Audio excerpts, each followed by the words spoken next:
Hello my dear student, कैसे हैं आप? अच्छे से हैं ना?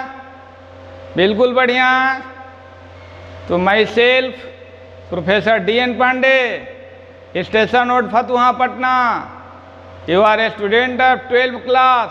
तो चलिए मैं आज बायोलॉजी पढ़ाऊंगा आप लोगों के लिए। बायोलॉजी का एकदम इम्पोर्टेंट टॉपिक न्यूक्लिक एसिड लेकर आया हूं, और बिना न्यूक्लिक एसिड के बायोलॉजी अधूरा, समझ रहे हैं ना? इसका बहुत इम्पोर्टेंस है। क्वेश्चन जो है 12 बोर्ड में, मेडिकल में, सभी में पूछे जाते हैं इससे। तो इसको माय डियर स्टूडेंट बहुत ख्याल कर देखेंगे न्यूक्लिक एसिड को। तो ये जो है न्यूक्लिक एसिड केंद्रक अम्ल, क्या? केंद्रक अम्ल। तो सबसे पहले जानेंगे केंद्रक अम्ल क्या है, न्यूक्लिक एसिड। तो न्यूक्लिक एसिड कहने से ही स्पष्ट होता है कि सेल के न्यूक्लियस में पाए जाने वाला एसिड, सेल के न्यूक्लियस में पाए जाने वाला एसिड न्यूक्लिक एसिड कहलाता है। और इसमें न्यूक्लिक एसिड में क्या फ्रेडरिक माइसर ने 1869 में DNA को क्या किया? पृथक किया। यानी न्यूक्लिक एसिड DNA RNA को कहा जाता है। न्यूक्लिक एसिड किसको कहा जाता है? DNA RNA को कहा जाता है। तो फ्रेडरिक माइसर ने 1869 में सेल के न्यूक्लियस से DNA को आइसोलेशन किया, DNA को पृथक किया और उसका नाम न्यूक्लिन रखा। और किस सेल से आविष्कार किया? पस सेल से, मवाद सेल से DNA को पृथक किया, अलग किया, आइसोलेट किया और उसका नाम न्यूक्लिन रखा। उसका नाम क्या रखा? न्यूक्लिन रखा। बाद में अल्टमाइन ने 1889 में उस न्यूक्लिन को न्यूक्लिक एसिड कहा, अल्टमाइन ने। तो माय डियर स्टूडेंट, सबसे पहले हम जानते हैं कि न्यूक्लिक एसिड क्या है। तो सेल के न्यूक्लियस में पाए जाने वाला एसिड न्यूक्लिक एसिड कहलाता है। तो डिफिनीशन मैं लिख दूं, बोर्ड पर लिख दूं? चलिए लिख देता हूं। सेल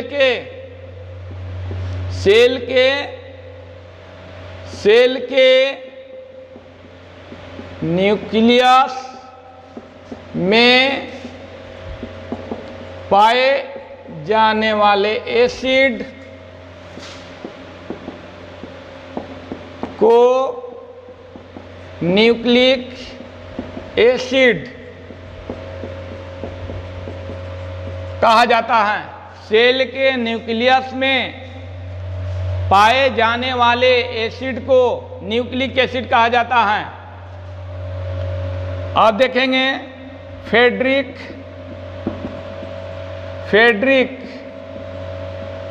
माइसर ने 1869 ईस्वी में पस सेल मवाद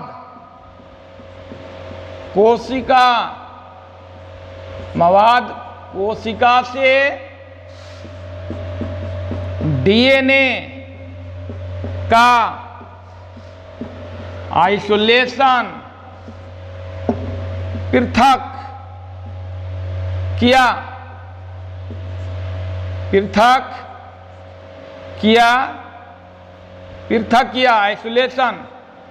आइसोलेशन पृथक किया और उसे न्यूक्लिन कहा। तो my dear student, nucleic acid से क्लियर होता है कि न्यूक्लिक एसिड डीएनए और RNA, deoxy ribo nucleic acid और राइबो न्यूक्लिक एसिड होता है। तो सेल के न्यूक्लियस में पाए जाने वाले एसिड को न्यूक्लिक एसिड कहा जाता है। और फ्रेडरिक माइसर ने 1869 ईस्वी में पॉस सेल मवाद कोशिका से डीएनए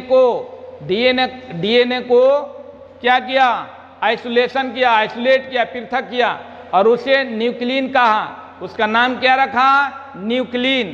तो ये बात क्लियर हो गई, ये भी बात क्लियर हो गई कि न्यूक्लिक एसिड दो तरह के होती है, DNA RNA, deoxyribo nucleic acid और राइबो न्यूक्लिक एसिड। और फिर जो है ये फ्रेडरिक माइसर है, ये जो है स्वीडन के प्रसिद्ध बायोकेमिस्ट हैं, और इनका नाम जॉन फ्रेडरिक माइसर है। ऐसे हम लिख दिए हैं फ्रेडरिक माइसर, इतना पर भी काम चल जाएगा। और इसके पहले हो सकता है ऑब्जेक्टिव में जॉन भी लगा रहे, तो जॉन भी उसको समझेंगे कि जॉन फ्रेडरिक माइसर ही है। ठीक है, तो न्यूक्लिक एसिड का आविष्कारक कौन है, न्यूक्लिक एसिड का आविष्कारक है जॉन फ्रेडरिक माइसर। यहां लिख भी देते हैं, चलिए, जॉन फ्रेडरिक माइसर। क्लियर? तो ये हो गया। अब चलिए आगे की ओर बढ़ते हैं। अब देखिए अल्टमाइन ने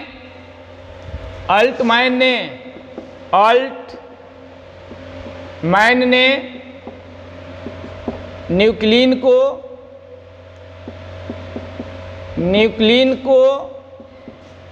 1889 ईस्वी में अल्टमाइन ने न्यूक्लिन को 1889 में न्यूक्लिक एसिड कहा।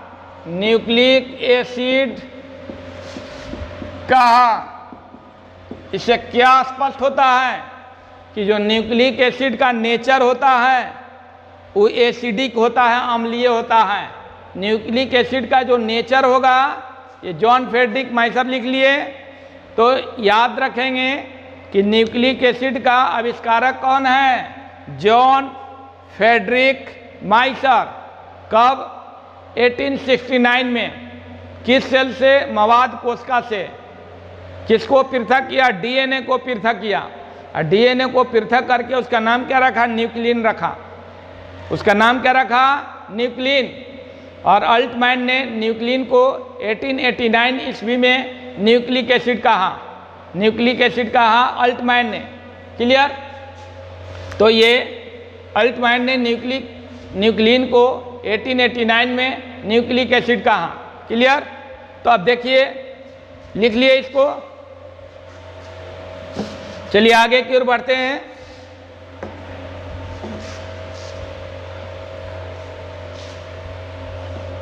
ये देखिए, ये न्यूक्लिक एसिड का नेचर एसिडिक होती है, एसिडिक, अम्लीय होती है। न्यूक्लिक एसिड का नेचर क्या होती है? एसिडिक होती है, अम्लीय होती है। और चलिए माय डियर स्टूडेंट, ये न्यूक्लिक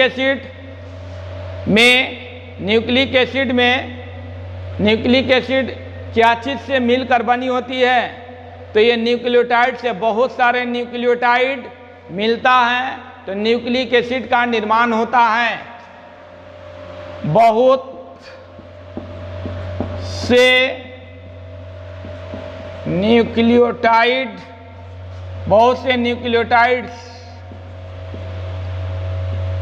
आपस में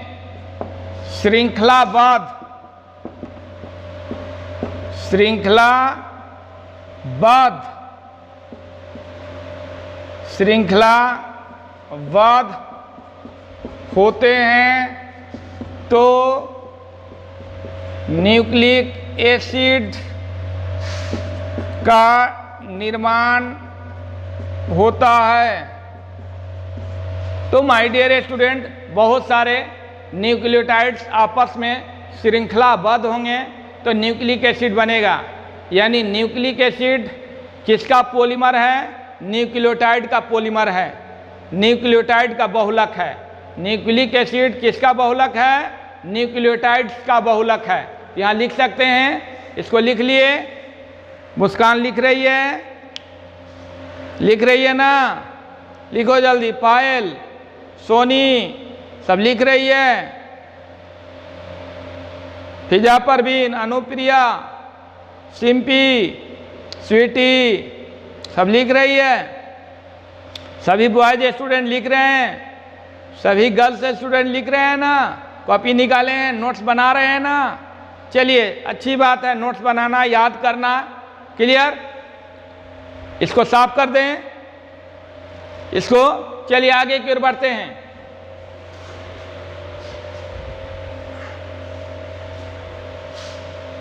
अब देखिए, ये न्यूक्लिक एसिड न्यूक्लियोटाइड्स का बहुलक पॉलीमर्स है। यानी न्यूक्लिक एसिड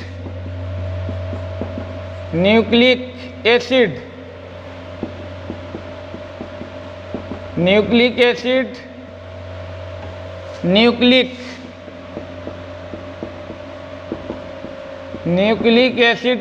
किसका बहुलक है? न्यूक्लियोटाइड की।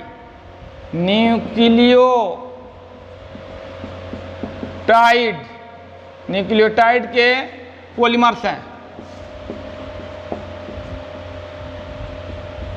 न्यूक्लियोटाइड के पॉलीमर्स हैं, बहुलक है न्यूक्लियोटाइड्स।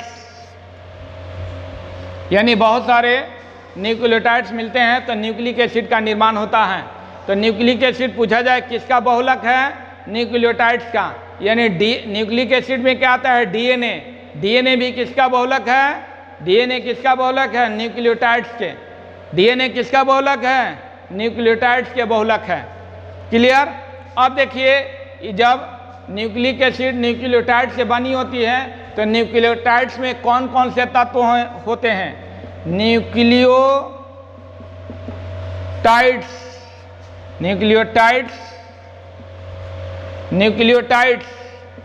में 5 तत्व होते हैं।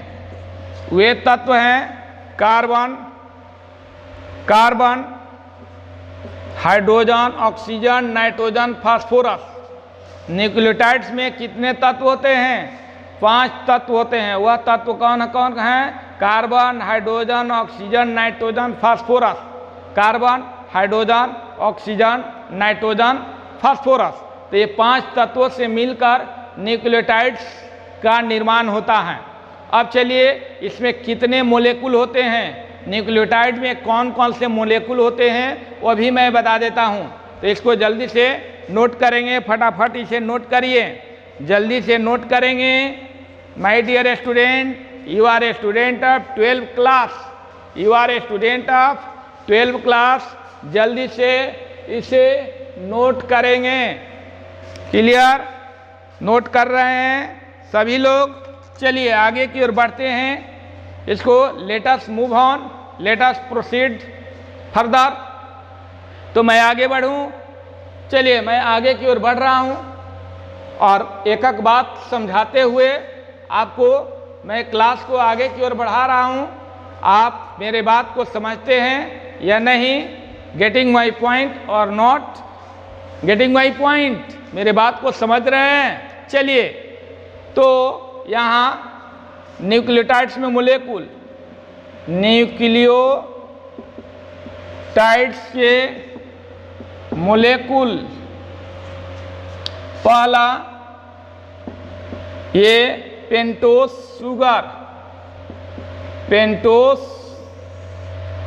शुगर। दूसरा फॉस्फेट तीसरा नाइट्रोजन बेस,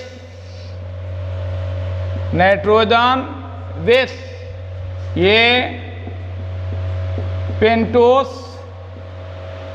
शर्करा, पेंटोस शर्करा, फॉस्फेट, और ये नाइट्रोजन बेस, नाइट्रोजन क्षारक, नाइट्रोजन क्षारक। तो my dear student, pentose sugar का अर्थ हुआ कि इसमें 5 कार्बन परमाणु के बंद श्रृंखला होगी, 5 कार्बन परमाणु के बंद श्रृंखला होगी पेंटोस शर्करा में। और इसमें 2 तरह के शर्करा होगा, राइबोज शुगर और deoxyribose sugar. Ribose sugar RNA में पाया जाएगा और डीऑक्सीराइबोज शुगर डीएनए में, डीऑक्सीराइबोज शुगर डीएनए में। तो डीऑक्सीराइबोज का अर्थ होता है कि 1 ऑक्सीजन कम, राइबोज से 1 ऑक्सीजन कम होगा डीऑक्सीराइबोज शुगर में। और फॉस्फेट जो है, फॉस्फेट में फास्फोरिक एसिड आती है। और इसमें नाइट्रोजन बेस में 2 तरह के बेस आएगा, प्यूरिन बेस और पैरिमिडीन बेस, प्यूरिन बेस और पैरिमिडीन बेस। तो सभी को एक एक करके मैं बता रहा हूं। तो पहले, सबसे पहले पेंटोस शुगर की बात। तो इसमें क्या होगा my dear student, 5 carbon, pentose sugar में 5 कार्बन आइटम्स के बंद श्रृंखला होती है। क्या होती है? इसमें जो है 5 कार्बन आइटम्स के बंद श्रृंखला होती है, ठीक है। और इसमें 2 तरह के शुगर आता है। पहला शुगर आता है राइबोज शुगर, राइबोज शुगर, ये आरएनए में पाया जाएगा। राइबोज शुगर किसमें, यहाँ लिख देते हैं आरएनए में। और deoxyribose sugar, deoxyribose sugar, deoxyribose sugar DNA में। डीऑक्सीराइबोज शुगर किसमें? डीएनए में। राइबोज शुगर आरएनए में, डीऑक्सीराइबोज शुगर डीएनए में, डीऑक्सीराइबोज शुगर डीएनए में। तो जल्दी से इसे नोट करेंगे, जल्दी से इसे नोट करेंगे माय डियर स्टूडेंट, जल्दी से इसे नोट करिए, जल्दी से इसे नोट करेंगे। राइबोज शुगर और डीऑक्सीराइबोज शुगर, राइबोज शुगर और डीऑक्सीराइबोज शुगर, जल्दी से इसे फटाफट नोट करेंगे। नोट कर रहे हैं?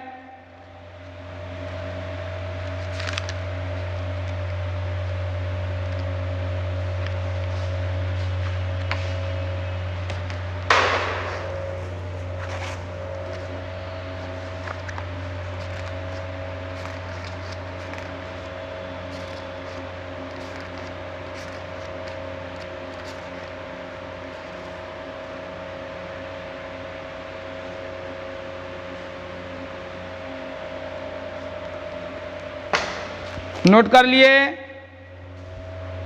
तो माय डियर स्टूडेंट नोट कर रहे हैं? नोट कर लिए ना? चलिए, ये राइबोज शुगर और डीऑक्सीराइबोज शुगर, इसके संरचना मैं बता रहा हूं।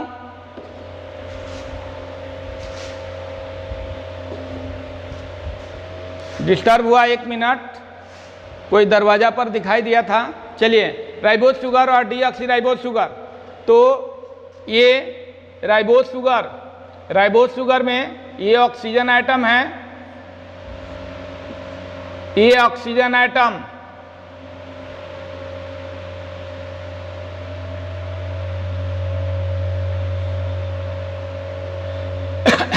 पांच कार्बन वाला।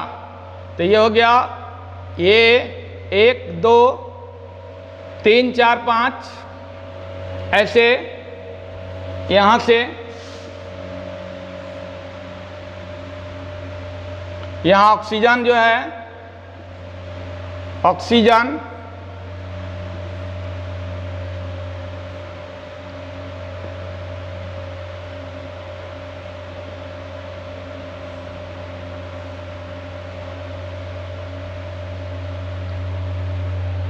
ये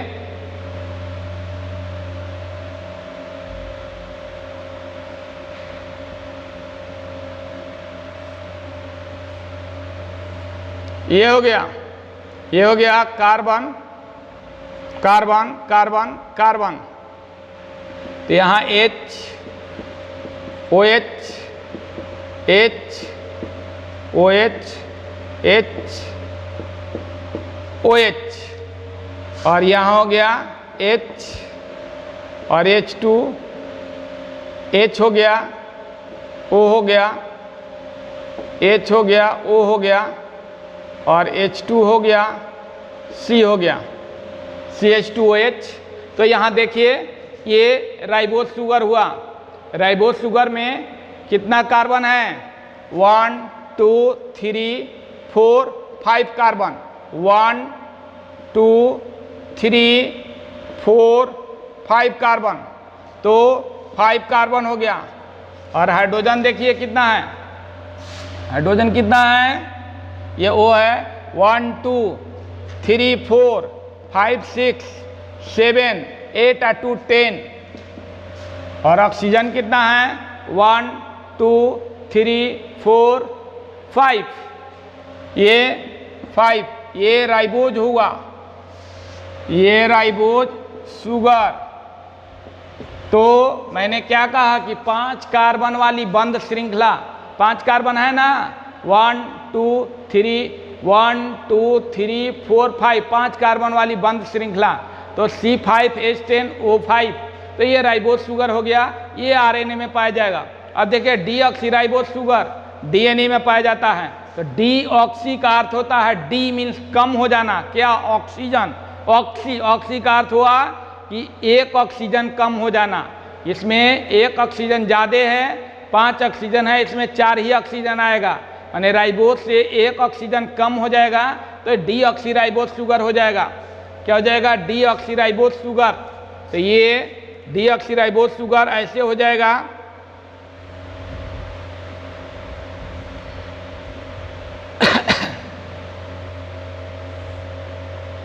यहाँ ऑक्सीजन है, यहाँ क्या है? ऑक्सीजन।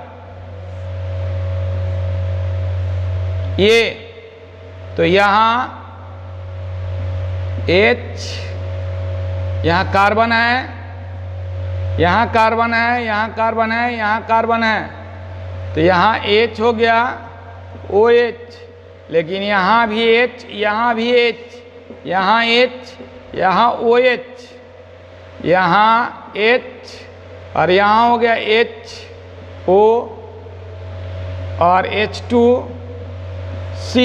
तो 1 हो गया, 2 हो गया, 3 हो गया, 4 हो गया, 5 कार्बन। ये भी 5 कार्बन हो गया, लेकिन 5 कार्बन हुआ तो ये C5H10 ही होगा, हाइड्रोजन 10 ही होगा। 1 2 3 4 5 6 7 8 और 2 10। लेकिन ऑक्सीजन कितना हो गया? 1, यहाँ ऑक्सीजन नहीं है, 2 हो गया, और 3 हो गया, 3 हो गया, ये 4 हो गया। ये ऑक्सीजन जो है क्या हो गया? 4। तो ये डीऑक्सीराइबोज शुगर हो गया। डीऑक्सीराइबोज शुगर ये डीएनए में पाया जाएगा। डीऑक्सीराइबोज शुगर, ठीक है। तो माय डियर स्टूडेंट, याद रखेंगे कि जो पेंटोज शुगर है उसमें 5 कार्बन के बंद श्रृंखला होगी, लेकिन उसमें 2 तरह के शुगर पाया जाएगा, राइबोज शुगर और डीऑक्सीराइबोज शुगर। राइबोज शुगर किस में पाया जाएगा? आरएनए में। डीऑक्सीराइबोज शुगर किस में पाया जाएगा? डीएनए में। क्लियर? और डीऑक्सीराइबोज शुगर में 1 ऑक्सीजन कम होगा, इसमें 1 ऑक्सीजन ज़्यादा होगा। इसमें 5 ऑक्सीजन, इसमें 4 ऑक्सीजन। तो ये राइबोज शुगर हो गया, ये डीऑक्सीराइबोज शुगर हो गया। तो ये राइबोज शुगर, डीऑक्सीराइबोज शुगर दोनों अलग अलग चीज़ें होती हैं। क्लियर? दोनों शुगर है, लेकिन दोनों अलग अलग शुगर है। क्लियर? तो ये हो गया। अब चलिए फॉस्फेट में फास्फोरिक एसिड आती है। फॉस्फेट में फास्फोरिक एसिड आती है। दूसरा है फॉस्फेट, इसमें फॉस्फोरिक एसिड आता है H3PO4, ये P हो गया, O हो गया, क्लियर,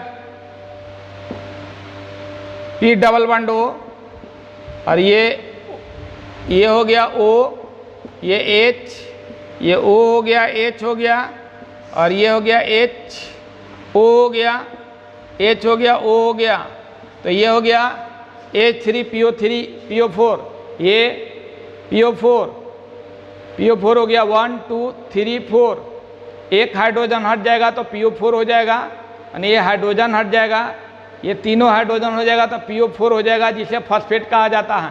तो ये फास्फोरिक एसिड हो गया। क्या हो गया? दूसरा फॉस्फेट हो गया, इसमें फास्फोरिक एसिड आती हैं। तो ये हो गया किसका? फास्फोरिक एसिड का स्ट्रक्चर। अब चलिए माय डियर स्टूडेंट, लिख लिए इसको, जल्दी से लिखिए इसको, जल्दी से इसको लिखेंगे। क्लियर? आगे की ओर बढ़ते हैं।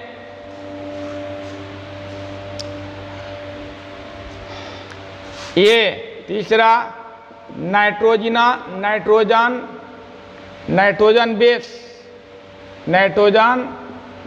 बेस। इसमें माय डियर दो तरह के बेस होते हैं, नाइट्रोजन बेस। इसमें जो है दो रिंग वाले, दो रिंग और एक रिंग होता है, दो रिंग होगा, दो रिंग और एक रिंग। तो प्यूरिन बेस, पहला है प्यूरिन बेस, इसमें एक रिंग होता है। प्यूरिन बेस में क्या होता है? एक रिंग होता है। तो एक ही रिंग, प्यूरिन बेस में दो रिंग होता है, प्यूरिन बेस में दो रिंग होता है। प्यूरिन बेस में क्या होता है? दो रिंग। देखेंगे दो रिंग कैसे होगा। ये हो गया CH, यहाँ से नाइट्रोजन शुरू हुआ, ये हो गया कार्बन, नाइट्रोजन, कार्बन, कार्बन, और ये जो है ये डबल बॉन्ड हो गया। ठीक है, ये डबल बॉन्ड हो गया, ये डबल बॉन्ड हो गया, और ये नाइट्रोजन, कार्बन,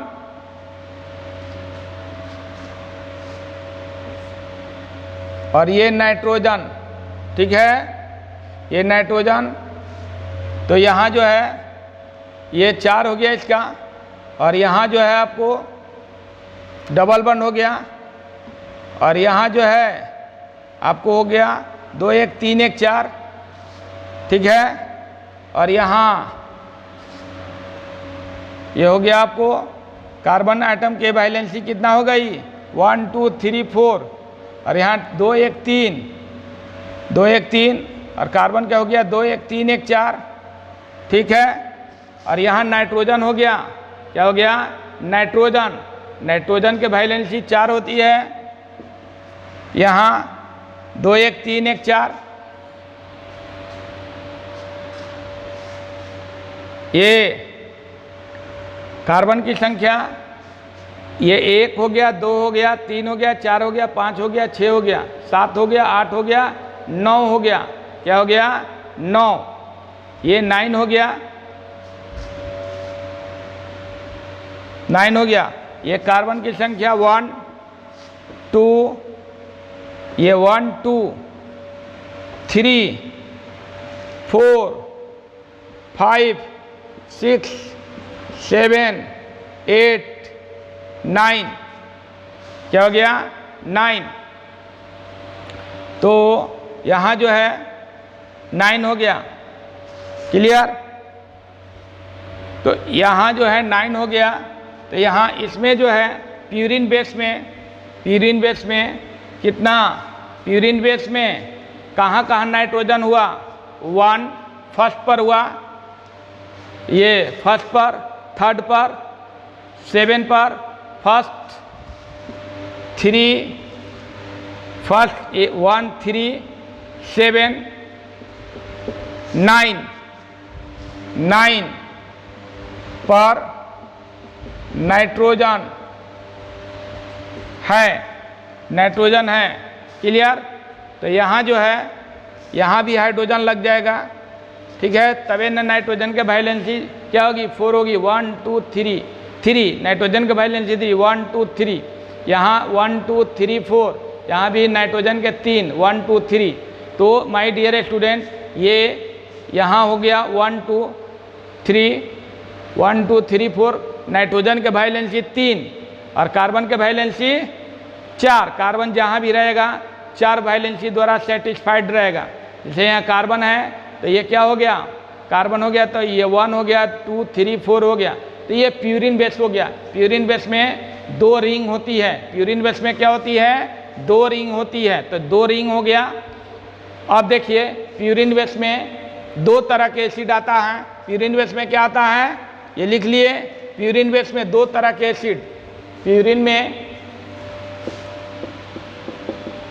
प्यूरिन बेस में एक होता है एडिनिन, एक होता है एडिनिन।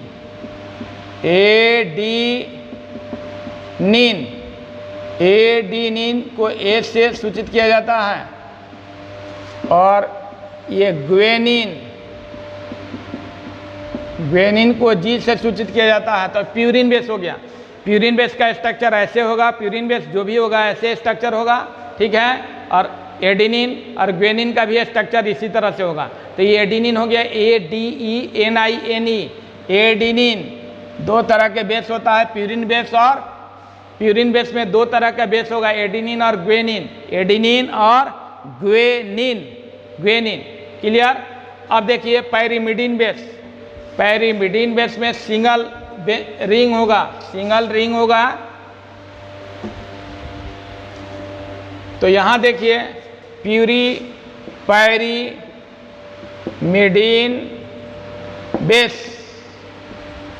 पैरिमिडिन बेस ये सिंगल होगा। Carbon, hydrogen, nitrogen, carbon, nitrogen, ये। तो यहाँ 1, ये कार्बन, 2 3 4 5 6, ठीक है। यहाँ डबल बॉन्ड, यहाँ हाइड्रोजन, ठीक है। और यहाँ जो है डबल बॉन्ड, यहाँ। तो ये 2 1 3 1 4, यहाँ हाइड्रोजन 2, ये। तो ये हो गया पैरिमिडिन बेस। इसमें 1 और 3 पर नाइट्रोजन, 1 3 फर्स्ट, थर्ड पर नाइट्रोजन, यानी 2 nitrogen plus 4 carbon, 2 nitrogen plus 4 carbon, 1 2 3 4, 4 carbon. इसमें फर्स्ट और थर्ड पर नाइट्रोजन होगा, और ये 4 कार्बन होगा। 4 कार्बन कहाँ पर है, ये 2 पर है, 4 पर है, 5 पर है और 6 पर, यानी सेकेंड पर है। सेकेंड है ना, सेकेंड हो गया, फोर्थ हो गया, फिफ्थ हो गया, क्या हो गया, फिफ्थ और सिक्स्थ पर कार्बन। तो ये पैरिमिडिन बेस हुआ। इसमें सिंगल रिंग, इसमें क्या, सिंगल रिंग होती है, तो माय डियर स्टूडेंट, अब देखिए पैरिमिडिन बेस में 3 तरह के बेस आएगा। पैरिमिडिन बेस में 3 तरह के बेस, पैरिमिडिन बेस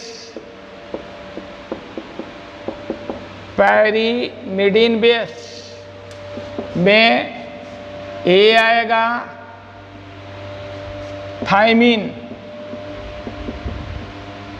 बी आएगा साइटोसिन,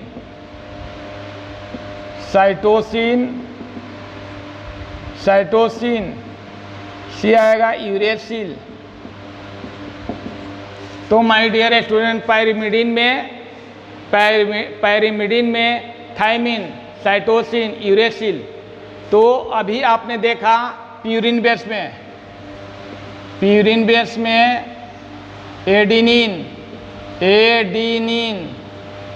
ग्वेनिन, ये प्यूरिन बेस में। तो डीएनए में एडिनिन होगा, ग्वेनिन होगा, थायमिन होगा, साइटोसिन होगा। और आरएनए में होगा adenine, guanine, thymine, uracil. Sorry, thymine नहीं, एडिनिन, ग्वेनिन, साइटोसिन, यूरेसिल। यानी डीएनए में क्या होगा? डीएनए में ये लिख लिए, फर्स्ट थर्ड पर नाइट्रोजन, 2 नाइट्रोजन 4 कार्बन। कार्बन इसमें कहाँ पर है? सेकंड पर, फोर्थ पर, फिफ्थ पर, सिक्स पर कार्बन है। तो ये पैरिमिडीन बेस में 3 बेस होता है, थायमिन, साइटोसिन, यूरेसिल। ये थायमिन को T, साइटोसिन को C, यूरेसिल को U से दर्शाया जाता है। ये बहुत इंपॉर्टेंट चीज़ है, ठीक है। और ये सभी क्षारीय पदार्थ है, 5 क्षारीय पदार्थ है, adenine, guanine, thymine, cytosine, uracil, जिसमें से 4 डीएनए में पाया जाता है, 4 आरएनए में। डीएनए में कौन कौन पाया जाता है? Adenine, guanine, thymine, cytosine. ये डीएनए में। आरएनए में adenine, guanine, cytosine, uracil.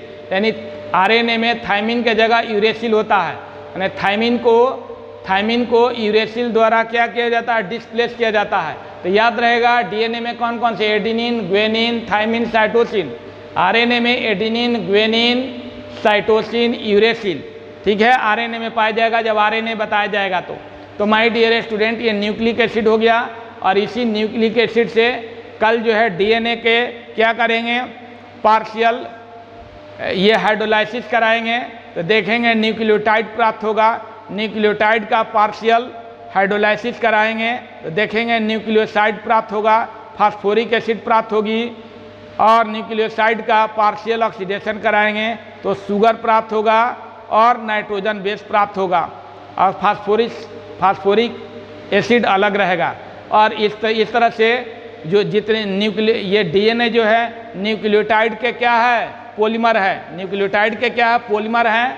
DNA किसका पॉलीमर है? न्यूक्लियोटाइड का पॉलीमर है। क्योंकि न्यूक्लिक एसिड न्यूक्लियोटाइड का पॉलीमर है तो डीएनए भी न्यूक्लियोटाइड का पॉलीमर होगा। तो कल आगे की ओर क्लास में बढ़ाऊंगा तो इन सभी बातों को आज समझ जाएंगे और याद करेंगे और मन लगाकर पढ़ेंगे। तो आज बायोलॉजी में इतना ही है ना, बायोलॉजी में इतना ही। और कल नेक्स्ट क्लास में फिर हम मिलते हैं डीएनए और आरएनए को लेकर, जो बहुत इम्पोर्टेंट कड़ी रहेगा बायोलॉजी के लिए। डीएनए आरएनए क्या रहेगा? बहुत इम्पोर्टेंट कड़ी रहेगा। इसको एकदम जानना अति आवश्यक है। ये न्यूक्लिक एसिड को जानना बिल्कुल अति आवश्यक है। ये मेडिकल से लेकर 12 क्लास में 1 साल 2 साल अल्टरनेट करके इससे क्वेश्चन जरूर आता है। क्लियर? तो माय डियर स्टूडेंट, इन सभी बातों को समझ गए, ठीक है ना? समझ गए ना? तो मैंने क्या बताया? मैंने बताया न्यूक्लिक एसिड, सेल के न्यूक्लियस में पाए जाने वाले एसिड को न्यूक्लिक एसिड कहा जाता है। और पोस्ट सेल से फ्रेडरिक माइसर ने किसको आइसोलेट किया? डीएनए को आइसोलेट किया। डीएनए का आइसोलेशन किया, उसका नाम न्यूक्लिन रखा। लेकिन अल्टमैन ने उसे 1889 में क्या रख दिया नाम? उसका न्यूक्लिक एसिड नाम रख दिया। और इस तरह से देखा गया कि न्यूक्लिक एसिड बहुत सारे न्यूक्लियोटाइड से मिलकर बनी होती है। और न्यूक्लियोटाइड्स में 5 तत्व होता है, carbon, hydrogen, oxygen, nitrogen, phosphorus. और 3 अणु होता है। पहला पेंटोज शुगर, ये फॉस्फेट और नाइट्रोजन बेस। और ये जो है पेंटोज शुगर में 2 तरह के sugar, ribose sugar, deoxyribose sugar. Deoxyribose sugar में 1 ऑक्सीजन कम और राइबोज शुगर में 1 ऑक्सीजन ज़्यादा, लेकिन दोनों में कार्बन परमाणु की संख्या 5-5 होगी। और फास्फोरिक एसिड में, फास्फेट में फास्फोरिक एसिड H3PO4 आती है। और ये जो नाइट्रोजन बेस हुआ उसमें 2 तरह के बेस आएगा, प्यूरिन बेस और पैरिमिडीन बेस। प्यूरिन बेस में 2 बेंजीन रिंग और पैरिमिडीन बेस में 1 बेंजीन रिंग होगी, ठीक है। और प्यूरिन बेस में एडिनिन ग्वेनिन आएगा और पैरिमिडिन बेस में थायमिन साइटोसिन यूरेसिल आएगा। तो इन सभी बातों को माय डियर स्टूडेंट याद रखेंगे। अगला क्लास में डीएनएआरए जो महत्वपूर्ण कड़ी है आपके लिए उसको बताया जाएगा। ठीक है, तो सभी लोगों को बात समझ में आ रही है ना? तो चलिए आज इतना ही। That's for all the day. We see in next video with some more. आप सभी को बहुत बहुत धन्यवाद, बहुत बहुत बधाई। आप मन लगाकर पढ़ें। ठीक है, तो thanks a lot. Good bye.